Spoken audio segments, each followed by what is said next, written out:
Alright guys, I've gotten multiple requests on how to install this USB port or one similar to that under the dash of the Rivian. So I'm going to go ahead and talk about how I went ahead and did that. So to get started, we're going to come here underneath the center console, and the first screw we're going to remove is this one right in front of the ODB2 port. It's a T20 hex. Alright, once we get that screw removed where my thumb is at, then we're going to just pull the panel from the right side, center, and then work your way to the front here. There's just a couple of those snaps. And realize this light and the ODB2 port are wired. So the light has these snaps in the side, so squeeze them from the back side and then push the light forward. And then once it's loose, you can disconnect this little snap here to separate them. And then the data port has got two snaps on the side here. You're just going to squeeze those and pull them straight out the back. All right, for the light itself, you can see there's a snap that goes right in there. It's just got one of those little push buttons. So you're gonna, once you pull it through the front, you'll be able to unsnip it here and then pull the wire out. As far as the data port, just get a flat head, and right on the side here, there's a spot where you push in, and then it's just gonna slide out. Once you have that lower panel disconnected, then if you come underneath the dash, you can see that you have easy access to the driver's side fuse block. You can see already where I've got two jumper fuses loaded in spots 23 and 26, I believe. I'll double check that with the diagram, which I'll include in the video as well. These are pretty simple to install. Basically, you can see they just come right in and out. So what you do is you're going to include the fuse that was already there into the spot closest to the terminals, and then you add a fuse appropriate for whatever it is you want to connect into the second or furthest block, and then from there you just slide it right back into the appropriate position for where you're going to power it.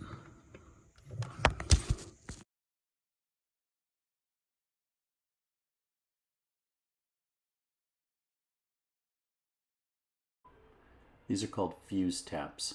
You specifically need the ones for mini fuses, and they're available on Amazon. Depending on what it is you're going to be powering, you may need a ground. The best ground I found is actually just behind this panel of your left ankle as you drive. So the way we're going to get that open is we're going to utilize some sort of panel removal tool to take this panel off right here. The way to remove this first panel is take your pry tool and just start right here at this seam. Once you pull that forward a little bit, then you'll be able to reach and just pull these out. They're just your typical snaps. Careful not to pull too hard and break anything. Once you've loosened this part right here, that'll give you access to the top of this section right here. You can see it right there at the top. You'll also need to remove the Rivian section right here. To do that, you just start on this inside where the carpet meets. Slowly pull up carefully, removing it from its clips, those three holes right there. You see the 3 points right there. Once you've got that off, then you'll have access to remove this panel. I just put my fingers in here and pull it on the side little by little, and then you can pull it out. Same thing, it's got the clips on the side that go into the channels here. All right, now I've got both panels removed. The one that gives me access to the fuse block, and that one that's along the side of your leg. Now, if you can find a better place to put your negative, then have at it, because removing all of these panels right here, you know, sometimes you get lucky and you can get cleanly removed, sometimes you don't, and you end up damaging where the connection points are, and then the panel, you know, doesn't quite go back on the same. But for what it's worth, there's this block right here. You can see this screw right here on the side. This is the point where I used for the ground. So with my USB connection right there, it comes with two wires out the back. I'll show you how I route those wires in a moment.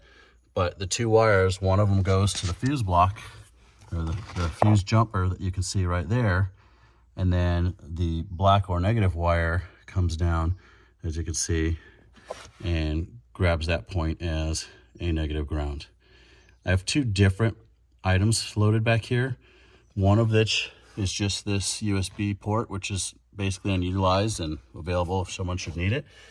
And then the other fuse jumper I installed is actually the kind that has one of these extra boxes and just has the actual ports here. I did that. I bought one of these. It's got two pigtails, if you will. One of them's a spare and it's available for later. And the other one is right here and it's already set up to power my MagSafe charger. All right, now that the panels are off, I'm gonna go ahead and try and show you cleanly as best I can with the lighting what's going on down here. So I've got two fuse jumpers, spots 23 and 26. Remember, when you utilize those, the fuse closest to the naked terminals is the fuse that was originally there or whatever you think would belong there. The fuse furthest away is the fuse appropriate for the device you're powering. I have two different devices down here, one of which required, actually both of which required a ground. So for the ground, the only one I found that was easy to use and a definite solid ground was off to the left here, kind of where your ankle goes. You can see the screw that's holding in that panel. That's the ground I utilized, and you can see the wire there. I used two different devices. The first device is one of these guys with the DC step-down box already in it. Coming off of here are two USB plugs. You can see one of them I'm already utilizing, and the other one is spare. That's just available in case I need something else. When you put the panel back on the left side by your ankle, it basically makes a hollow up here where all of that will tuck in, and I'll show you as I put that panel back. Then the other wire moves across this panel and comes to the back where it powers that USB port, and I'll talk about how to do that in a moment. Once you have this side panel loosened, that also gives you access to the bottom of the steering column. I pull the first few snaps off of this, and in doing so, that just allows me enough room to maneuver where the wire from my MagSafe charger up there kind of tucks behind the mount, goes alongside the TV there as cleanly as can be. It's exposed for a little moment here, and then it just goes right in here. From there, I just kind of pull this down and tuck the wire behind the clips and just kind of let it sit on the inside edge there. And then from here, I just tuck it back so I can get it connected to the fuse ports down there.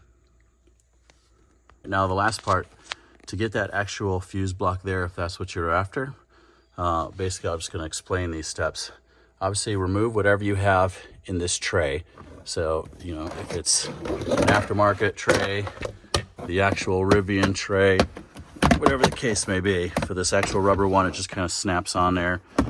You might have to move your camp speaker out because there's this little tail that goes under there. From there, let's see if I can get my light again.